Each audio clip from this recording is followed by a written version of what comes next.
Hey guys, today we're going to do something a little bit different. Hopefully you guys have loaded the PDF already and sent it over to your Notability. If you haven't done that yet, hit pause on this bad boy and do so. While you're doing that, well, I guess you didn't pause me. Thank you. I hate being frozen. But while you're getting everything sent into Notability, just a heads up as far as the test goes. I didn't address it last time, but we curved it out of 47. That was a very generous curve. And the other thing is that some of our scores weren't reflecting what you actually got. Why? Because I haven't entered in the Jeopardy yet. The Jeopardy is dangling from a piece of paper sitting behind my desk. That will get entered, as well as the extra credit points for absent homies. All right. Well, hopefully you've got everything in Notability up to this point, and you got the PDF ready to go. So I'll just get this bad boy moving. Today we're going to look at the Silk and Sea Roads from Chapter 7. And with this chapter, I found that it had a very important introduction. Not the stupid story about the guy buying his kid an iPod. You don't even know what an iPod is. Guess what? It's an iPhone without the phone and without anything else. But that's what it was. You can skip it. What was important was the next page and a half, where they threw a ton of information in with no real clear emphasis on, hey, maybe you should write this down. But I felt like I would just summarize it all for you. So, why was trade significant? First, trade altered consumption. People, for the first time, they started consuming, buying, using, eating things that they wouldn't normally have. And all of this relied on the nature of trade itself. To trade with somebody, you have to have something that someone else wants. If I grow wheat and my neighbor grows wheat, I'm not going to trade with him because we have wheat, he has wheat, there's no need to trade.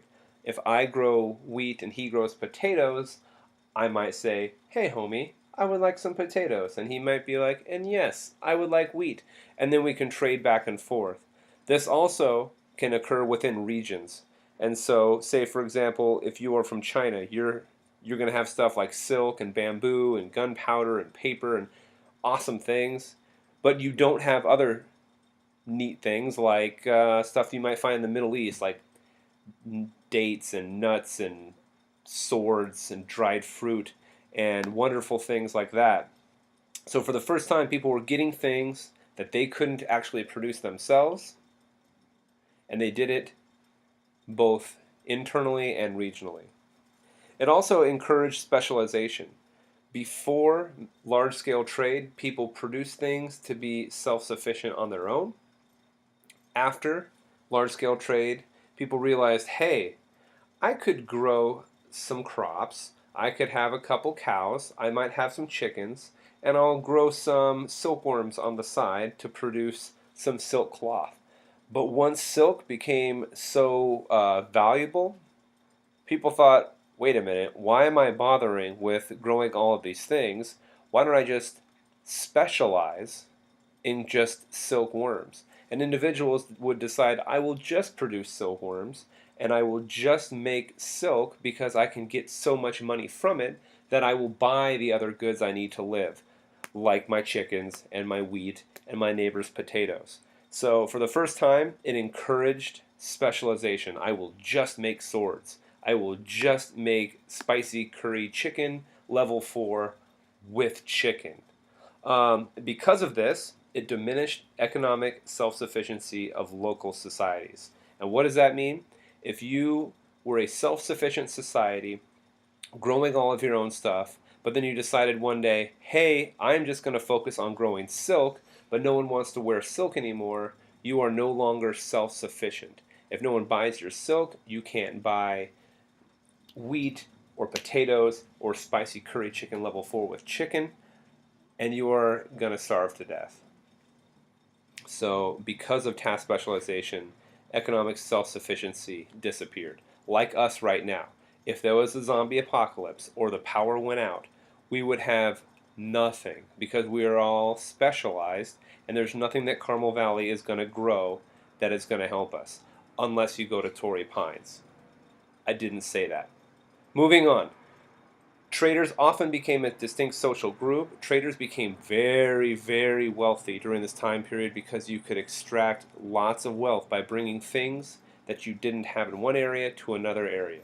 And how do you do that? By raising the cost of something. If I buy a puppy for $5 in the land of uh, Ireland, the land of my happy dogs, and I bring it to America, I can charge extra money because no one's seen a dog from Ireland before. So traders became very, very wealthy. Also, it was a means of social mobility. Social mobility obviously means that people can move up in society. So as people moved up into society, became wealthier, you could buy landed estates, you could become a wealthy individual, and you could purchase your way into the upper class. Trade was also significant because it provided prestige goods for elites. If you had something from far away, people thought it was awesome, and therefore way better than the things you have at home. If you were a Roman and you weren't concerned with it being too sassy and revealing, as our author gave a couple good quotes, you might say, hey, hey now, check out this robe. It's silk from China. Do you have one? No, of course you don't have one because, hey, I participate in long distance trade because I'm an elite. Do we do that today? Heck yes. Do you want to buy a car made in America? No. We want a car made in Europe. Why? Because a BMW is a beautiful machine. Anything from Italy is a beautiful thing. Prestige goods came from elsewhere. We want to have fashion, we want to have stuff from other areas. And by having things that other people don't have, it makes you elite. I'm going to try and pause this. Also, sometimes wealth from trade could generate state creation or motivated state creation. If you were a wealthy man in control of a port or a pass or a choke location, that means like a place where an ocean goes from being wide to very narrow, and you could actually control the flow of trade coming in and out of that area through taxation, you could become very, very wealthy. So sometimes states were very inspired to generate wealth, or maybe the wealth generated by one individual could lead to a powerful state being created. And then finally, and most importantly, religious ideas, technological innovations, plants and animals, and disease also spread along the trade routes. Those are kind of the things we're going to talk about in detail today, so I'm not going to break that one all the way down. All right, so let's start in next with our first area, our Silk Roads. Our Silk Roads were developed mainly because of the completely different type of regions within Eurasia itself. Eurasia is often divided into inner and outer zones with different ecologies.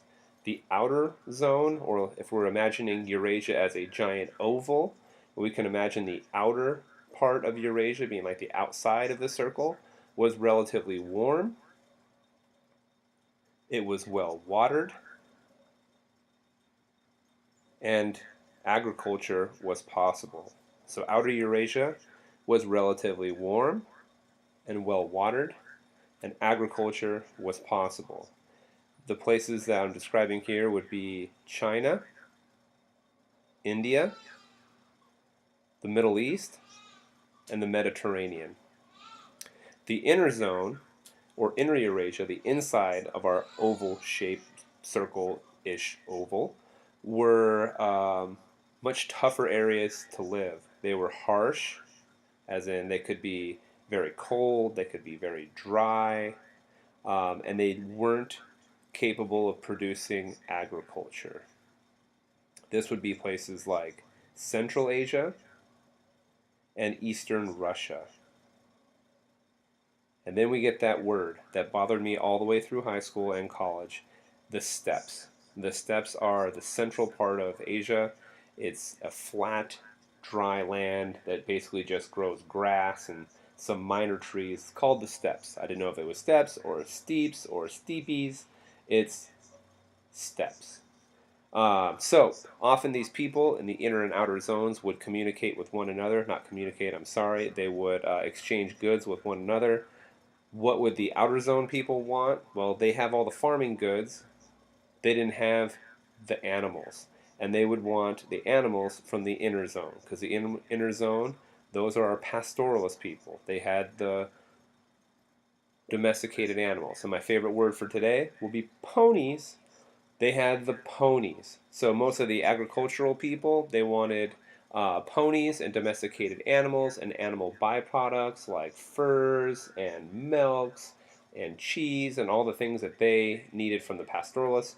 And the pastoralists, they wanted all of the stuff that they couldn't get from their animals. They wanted finished products. They wanted silk. They wanted chairs. They wanted swords. They wanted metal products. Because you can't make metal while you're sitting on a horse.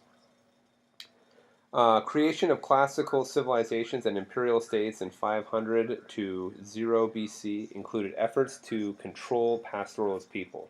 What the deuce does that mean? It means that early on, our classical civilizations like China and Persia, they tried to take over the pastoralist people, which will kind of lead to the beginning of our Silk Roads.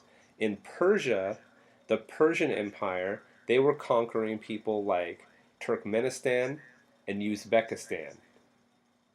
Turkmenistan and Uzbekistan. While in China, you had people going west trying to conquer into the Xiongnu people. The idea was they would get the things they wanted, and they would often broker deals with the pastoralist people.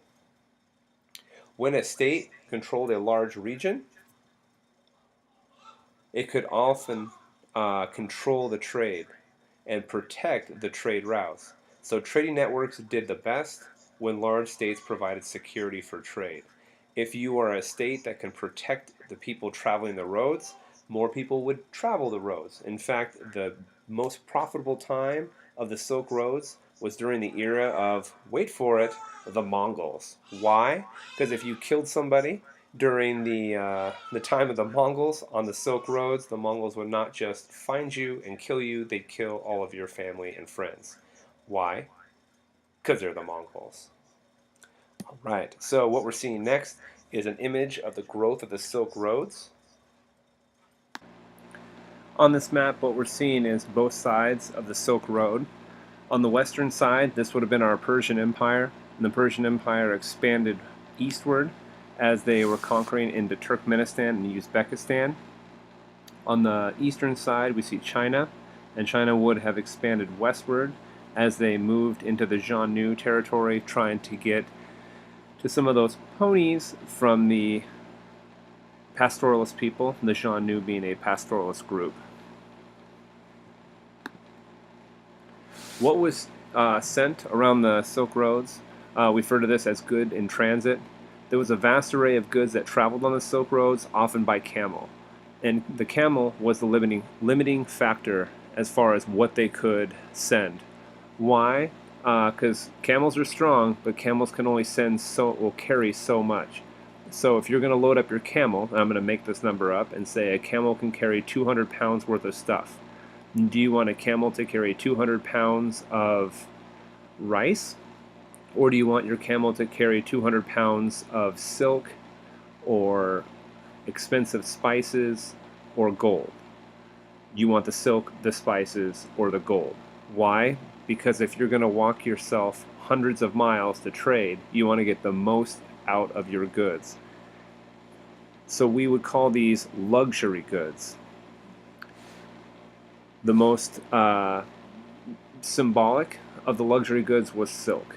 And so silk, being a very lightweight product that came from China, basically symbolized the exchange. China originally had the monopoly on silk technology, and by technology that means the weaving of a sticky fiber that comes out of the butt or out of the vomit of a silkworm. That's right, it's either puke or some kind of butt secretion.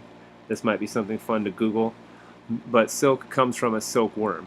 So even though we're thinking, wow, that's fantastic technology, it was China that held the monopoly on it. And no one else had it because That's basically what a monopoly means. Eventually, they will their secret will be out. There's all kinds of rumors as to how exactly silkworms got out. Maybe a princess hid some silkworm eggs in her hat. Maybe it was a traveler that cut little holes for silkworms to live inside of his walking stick. Or maybe someone got a hold of that book order form that we got in elementary school and just straight up ordered some silkworm eggs and had a science lab like they did back in elementary school. But by the 6th century, other people, and by other people I mean the Byzantine Empire, Korea, Japan, India, Persia, all had silkworms.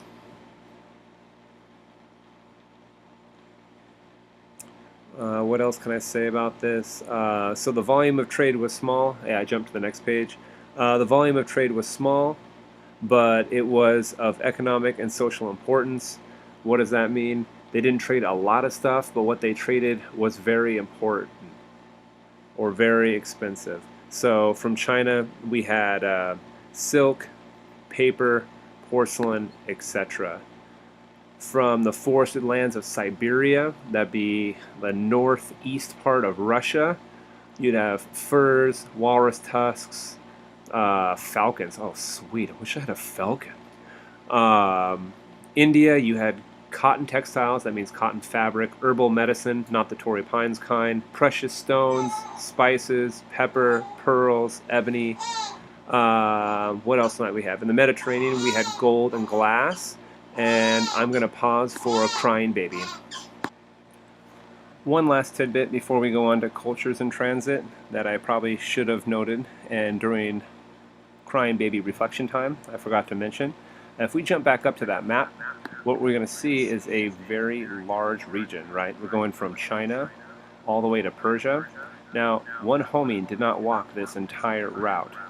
What they would usually do, let's imagine you're starting out in China. You might have a good that you like silk.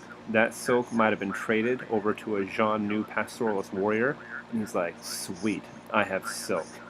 I paid a lot of money for this silk, but if me and my pony start galloping further west towards the Taklamakan Desert, which is a desert that means those who enter never come out, freaking awesome, I might be able to sell this silk for even more money because no one has ever seen it here.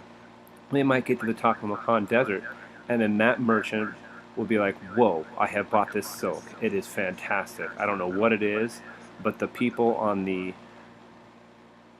middle of the Taklamakan Desert have definitely never seen this. And you're thinking to yourself, how could they be in the middle?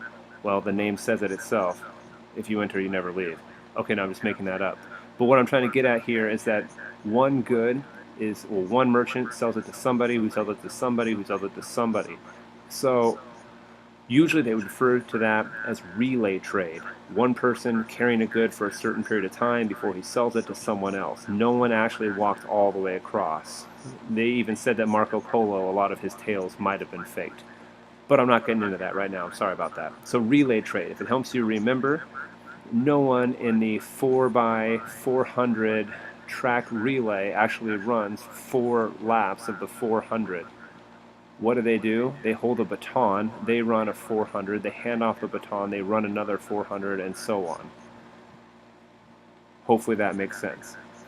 Okay, so moving back into where we left off, we had cultures in transit. So cultural transmission was more important any day of the week than the exchange of goods. Why? Because this is going to alter the way people lived. Goods are great. Silk robes are fantastic. A amazing diamond necklace is beautiful, but they're perishable. They go away. They disappear in time. But culture is something that can be more permanent. So this is going to be the most important thing. Wink, wink, as in it's on the test. You got to be kidding me. All right, this is about to start up again. Oh, nope, pausing. The case of Buddhism is going to give us our best example of how culture was communicated through our Silk Roads, because cultures spread, and they spread easily along the Silk Roads throughout Central Asia and East Asia.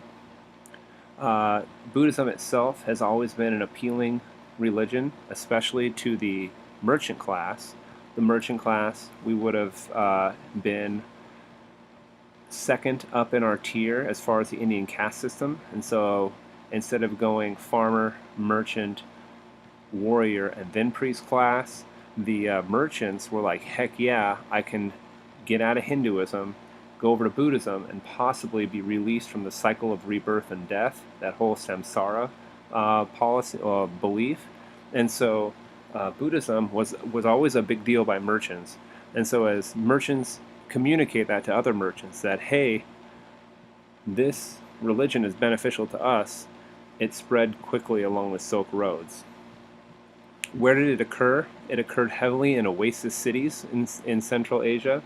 Remember, this is a tough place to live, so we're not going to have, cities out in the middle of nowhere. Cities would have existed along oases. And the big important part is that conversion was voluntary. People weren't forced to convert. They would just do it naturally on their own. Why? Well, to get out of that cycle. Also, because they had a powerful a powerful civilization behind them, like India, and a connection to that civilization. Stand by. So linking themselves to India would have been helpful. Like, hey, we're the same religion as all these people in India. Everyone's like, whoa, India, that place is crazy. They've got such cool things coming out. They're like, yeah, that's right, and we're one of them. So by linking yourself to another civilization was a pretty big deal. I don't know if I got to the winning religious merit by founding monasteries, but often monasteries provided rest stops for merchants as they traveled down the Silk Roads. Do you want to sleep along the side of the steps where you could be murdered in your sleep by some pastoralist warrior, or eventually maybe a Mongol, but he wouldn't have robbed you? That's a bad example. Would you want to sleep outside in the middle of nowhere, or do you want to stay in a monastery? I'd want to stay in a monastery. And so as people became wealthier, or a merchant became wealthier, they might want to go back and contribute to that monastery. Why? Because when you give money to a monastery, you win religious merit. People love to give money to religious institutions because by doing that, you're helping spread the faith. It's a positive thing. It helps others find the way. And then monasteries kind of got in a almost like a competition where one monastery is big and beautiful, everyone is stopping there, and the other monastery is like, hey, I would like to be big and beautiful as well. And as they competed, yeah, that's all I had to say about that. All right, so moving on to the spread of Buddhism through Central Asian pastoralists. It was a slower process of spreading. Why was it harder to spread culture, or in our case, Buddhism, to the pastoralist people? Well, pastoralist people had no written language. That would be kind of tough to spread a religion when you can't have the Four Noble Truths or the Eightfold Path written down, because let's be honest, you guys already forgot what they are, and so would they. If you can't have it written, it would be pretty tough. And pastoralists, they don't write, they just live on their animal. Also, if you were a pastoralist, you're constantly moving with your herd, and you wouldn't have a monastery. And monasteries are central to Buddhism. So since pastoralists didn't settle down into monasteries, it would make it really, really hard. There was an example, Shi Li, who was a ruler of the nomadic Jai people who ruled northern China. He accepted conversion, and therefore thousands of his followers did too. He was one of our neat exceptions. Once he converted, and his thousands of followers did too, later he would found monasteries within his region. So that's kind of our exception to the rule there. Let's see, let me go down to the next slide. What else do we need to know? Well, I guess I didn't have a slide for it, but off the top of my head, I would probably want to note that in China, during the Han Dynasty, This would have been kind of tough for Buddhism to spread directly in there because it was a foreign religion, and the Chinese viewed foreigners with kind of like distrust. Also, it was spread by merchants, and we know that the merchants were not exactly the favorite class in China. So it's going to be later on, after the fall of the Han, that that Buddhism will find its way into China. And then another important point that we should not mark on here is that Buddhism was transformed while it spread.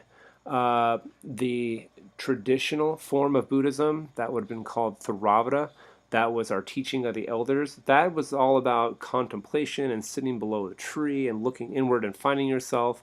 That's not going to spread. Why? Because you would be sitting under a tree trying to find nirvana, not being a merchant. And so, what type of Buddhism would spread? That would be the Mahayana version, our great vehicle. Why? Because this one was our devotional form of Buddhism, where you had priests, you had Bodhisattvas, you had people that were going to help you along the way. It was a devotional faith. They had monasteries. The other one was the introspection. They didn't have monasteries. They didn't go out and trade. So Mahayana is going to be the form of Buddhism that will spread. And another fun fact is that much like any other religion, as Buddhism spread, it picked up all kinds of traits wherever it went. And if we think back to our images we did of Buddhism, when it reached Greek areas, they made Buddha look Greek. When it reached China, and then we had our happy, jolly, large Buddha. So it did change. Cool. Let's move on to disease. As people interacted on the larger scale through long distance trade, we had disease. Why? Because contact between new people that don't have immunity to disease will spread it. If we all live in a village of 50 people and someone gets a disease, well, everyone in the community starts to develop antibodies, and then it's not so bad. Or if you get, that's a bad example. If one person comes in contact with a small portion of a disease or an illness, they're going to develop antibodies. And then they're going to share those antibodies with their community because they will hand off a little bit. And communally, you'll create this immunity or resistance to disease. But after years of separation, if you come across a new group of people and you have some super flu or an Ebola or a swine flu or whatever else it is that we're scared of, you can knock that whole group of people out. And the fact that until our massive long distance trade occurred, we didn't have any spread of diseases. The biggest spread of disease that we're going to have will be the plague or the bubonic plague. I'll post the PowerPoint in the Schoology so you can take a look at this bad boy. The bubonic plague was spread along the Silk Roads. It was carried by fleas that lived on mice that got on boats and spread all throughout Europe. So while the mice would, I know you're like, wait a minute, Mr. Owen, boats don't go on Silk Roads. The mice were in the goods that got put on boats, so it affected not only the Silk Roads, but later the Mediterranean. And really, it was freaking awesome. They were like gigantic pimples that would grow on your back, and it was nasty, nasty stuff. The key to diseases in transit is because Eurasia all connected, it gave them an advantage later on. So when the Europeans make it to the New World, the Europeans had slowly developed immunities to diseases like smallpox, measles, and the mumps, whereas the Native Americans and the people of South America had no immunity to it. They'll die off on a large scale. So since Eurasia, Africa, they're all connected, long distance trade, after it was done killing off all the people through plague, helped people develop large resistance to disease. Awesome. Moving on, sea roads. So the sea roads are going to be a lot different than the Silk Roads. Why? Because you're on a freaking boat. We're looking at first an image of the sea roads. What we need to take a look at is our regions here that you note. On the left or the west side, we have Africa. This is our East Africa. Those are our Swahili trading states along the east coast. You'll see that they're also going to involve in the Red Sea.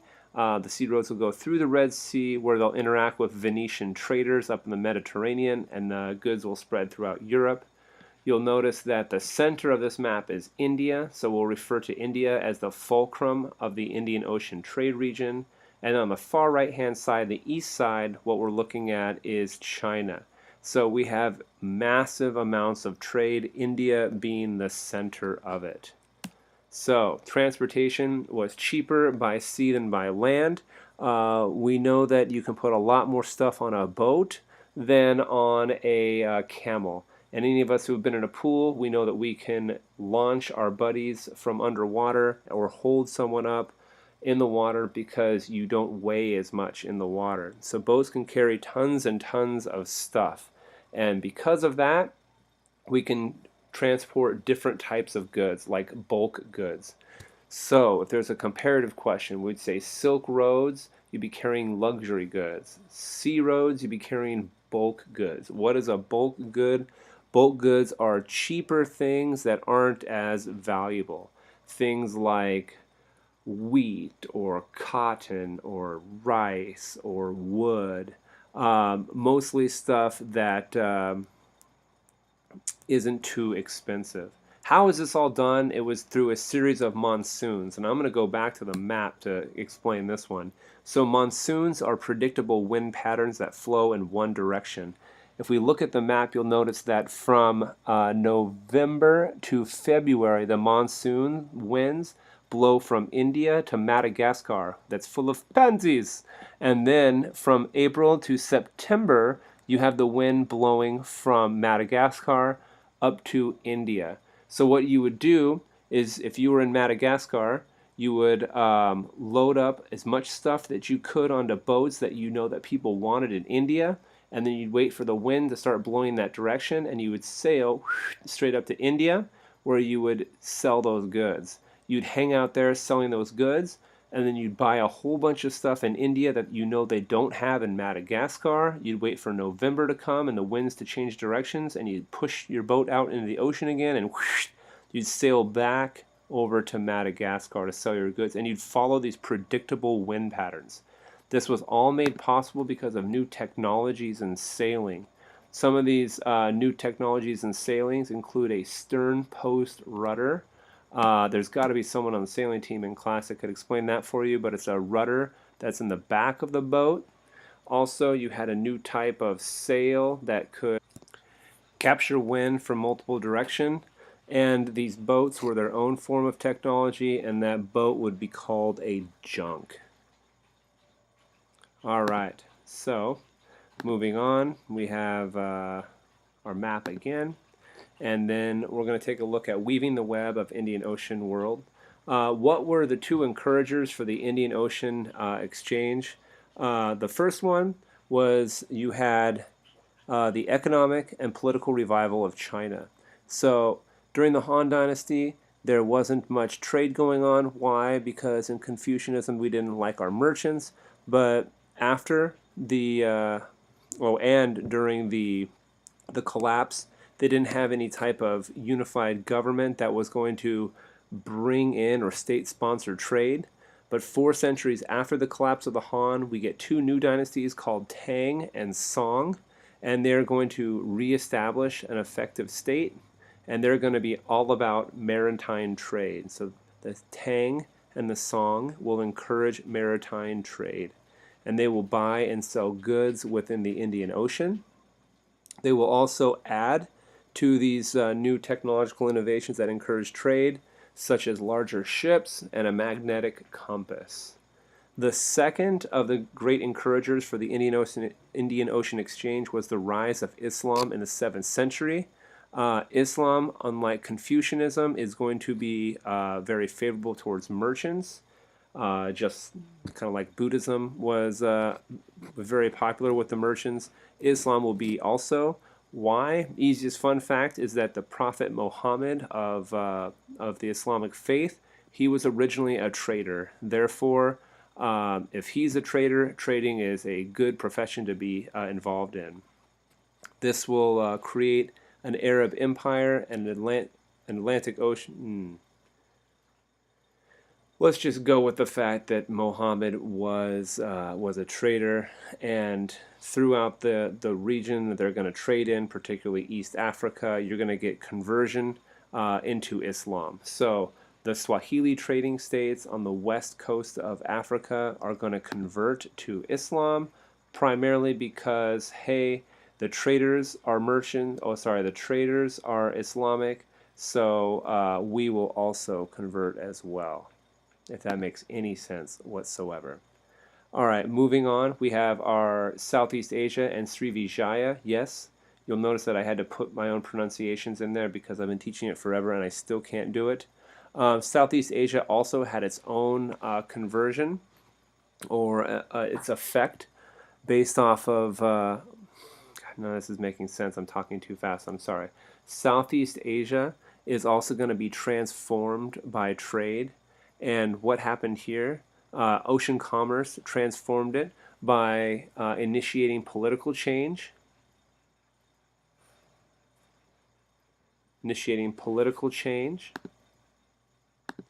as well as introducing foreign religious ideas. So, where are we going to look at?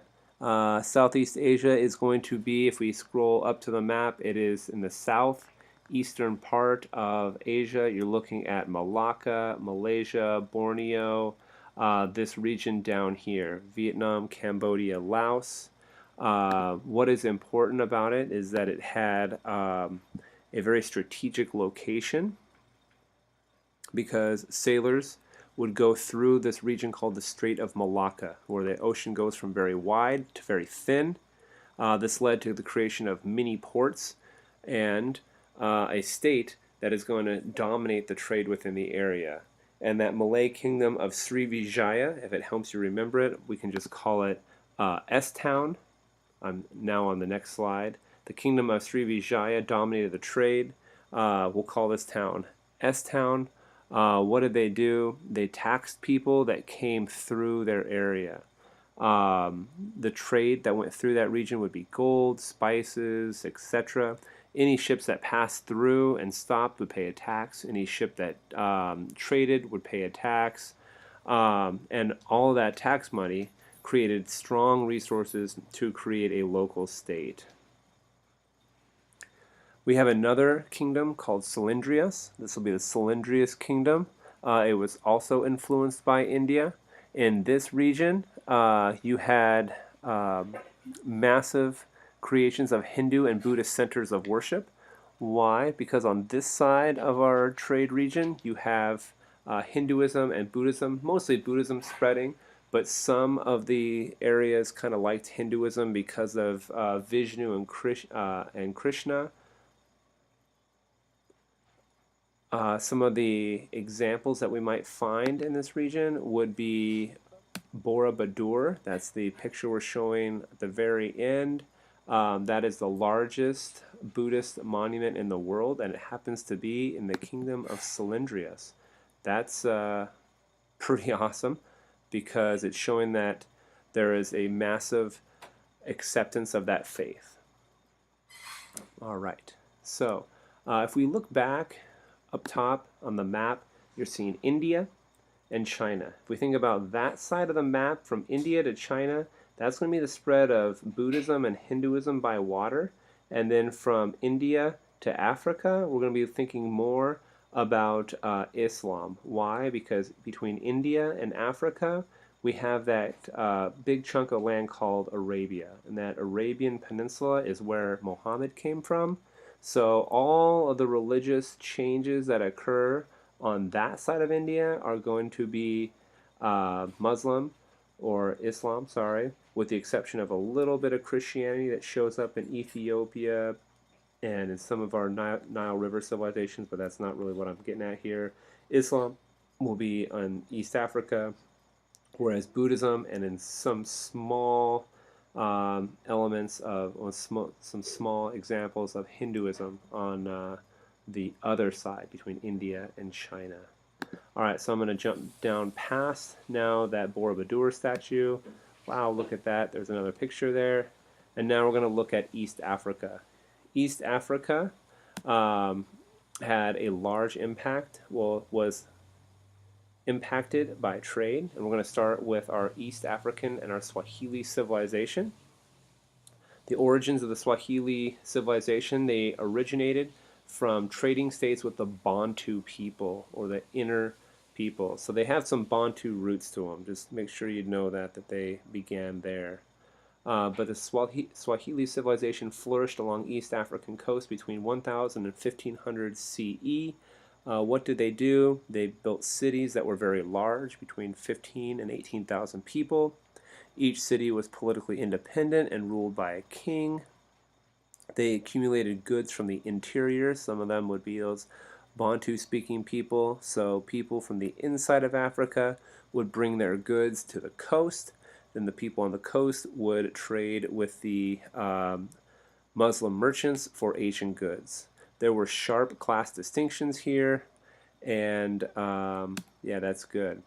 Did they participate in the Indian Ocean world? Yes, there was a deep participation in the Indian Ocean world. They were regularly visited by Arab and Indian ships, sometimes Persian merchants.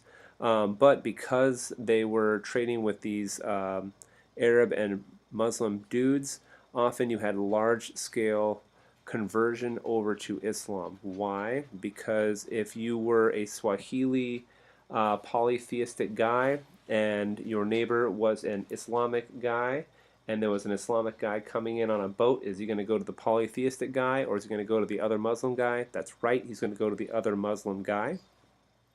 They also encouraged and really liked it when Arab or Persian people moved in and lived there. Why? Because it was a larger connection to the Islamic world. And let's see. But besides the city-states of Swahili, Islam is not going to penetrate into the interior at this point. Whew. Okay, guys, that is it for today. There will be a map activity. I need to type up those directions. This has been quite a long audio for you guys to listen to. I apologize. Just imagine how long I took with my mini breaks along the way. I do miss you guys a lot. I hope everything is going well for you guys, and I will be back next week on Monday. So be kind to your sub, and I will talk to you soon. Please feel free to email me anytime if you're freaking out about something or have a question, because I was a little sidetracked with crying baby and a dog that kept getting at my feet. But remember, jowen@cathedralcatholic.org. Peace!